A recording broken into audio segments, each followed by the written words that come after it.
My friends, this channel is about making you the best that you can be, about making you a man who is a modern day conqueror, a man who is respected by your peers, a man who has the life and the success that you want, that you dream of. And in order to become this kind of man, I think it is equally important to learn about what the opposite is, to learn about the characteristics that make a man who is a loser, to learn about the characteristics of a man who is ordinary and accomplishes what everyone else does, because we are striving to become the opposite. Here at the MD Medic Podcast, we are striving to become extraordinary. So we must learn the characteristics and the behaviors to avoid that will end up making you a loser, that will end up making you just a regular, normal person like everyone else.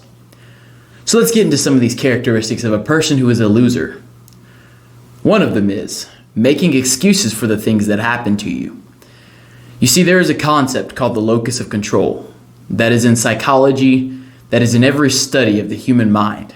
And there's two kinds of loci of control. The first one is the external locus of control.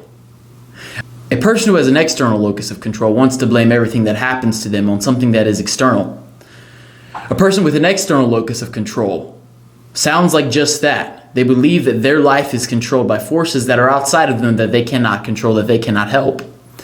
However, a person with an internal locus of control makes everything that happens to them their fault. A person with an internal locus of control takes accountability and control over his own life. This kind of man says that he is ultimately in control of his destiny and his future. And he does the actions necessary to ensure the best results. And studies have shown that the most successful people have an internal locus of control. So what that means is this. If I am driving a Lamborghini, if I am surrounded by pretty women everywhere I go, if I have nothing but the respect of people in every place that I enter, it is completely my fault. If I have a life that you envy, if I am recognized as a superior to everyone around me, it is completely my fault. But conversely, if I am homeless, if I am broke, if I am in jail, if I am a loser, it is also my fault. There's something that I did wrong along the way. Some poor calculation, some mistake that I made that led to these results. And also, if my life is good, if I have an extraordinary life, there is also something that I did right because I have an internal locus of control. And this same internal locus of control is a characteristic that winners have. You see, winners embrace the mindset that everything that happens to you, good or bad, is completely your fault. And that gives you the most control and power over your own life. And losers, conversely, have an external locus of control. They make excuses for the things that happen to them instead of taking personal responsibility and accountability. Another characteristic of a loser is letting how you feel affect your decision making. This means not doing something simply because you don't feel like it. That makes you a loser. You see, as a man, you were designed with the ability to put your emotions to the side and focus on the objective. Unlike women and children, as a man, you are able to operate on logic and focus on the mission at hand despite being sad, tired, depressed, angry, or stressed. I've said it before and I'll say it again. Being successful is about being consistent. Being consistent in doing what you have to do, when you have to do it, whether you feel like it or not. And when you learn to be the master of your emotions, you can force them to transform into motivation no matter what the emotion is. For example, if you are stressed and not being able to pay your bills, you can use that feeling of stress, that feeling of anger, and direct it at yourself and make it your fault for feeling the way that you feel.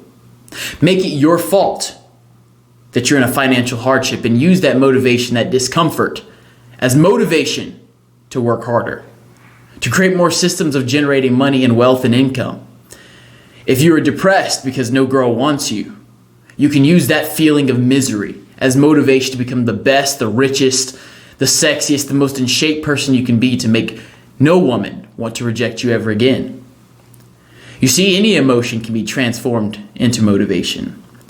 But regardless of how you feel, you must do what you have to do whether you feel like it or not. Because the hallmark of a winner is consistency, despite your feelings. And as a man, you have an immeasurable amount of stress, an immeasurable amount of pressure that is put on you to provide and to protect those around you. As a man, you're not much of a man if you cannot consistently, no matter how you feel, provide security for your family, for your friends, and for the people in your circle. So therefore, losers, people who don't accomplish what they're meant to do, people who don't accomplish what they dream and what they set out to do, people who are seen as just average, normal, mediocre, these are people that cannot get a handle on their emotions. But winners continue doing what they have to do, regardless of how they feel. And the very best of winners can make every single emotion and feeling that they feel into a driving tool to get them closer to their goals. Now, the last characteristic of a loser that I would discuss is being okay with good enough. You see, all of the most successful people in history, every billionaire, every conqueror, every explorer, every person who has changed history was and is known for his obsession with perfection on at least one point, even to the point of apparent neuroticism. I dare say that if people are calling you an extremist, if people are saying that you're doing too much or that you need to take some time off because you're working too hard, then you're probably on the right path. Because when ordinary people think that you're doing too much, that makes you by definition extraordinary. You do what everyone else does, and you get the results that everyone else gets. It is only by putting forth extraordinary effort and living an extraordinary life that you will get extraordinary results. And if you find yourself surrounded by ordinary people in your inner circle who tell you to slow down, you've achieved enough, take a rest, then you need to move those people out of your inner circle and replace them with people who have surpassed you in accomplishment.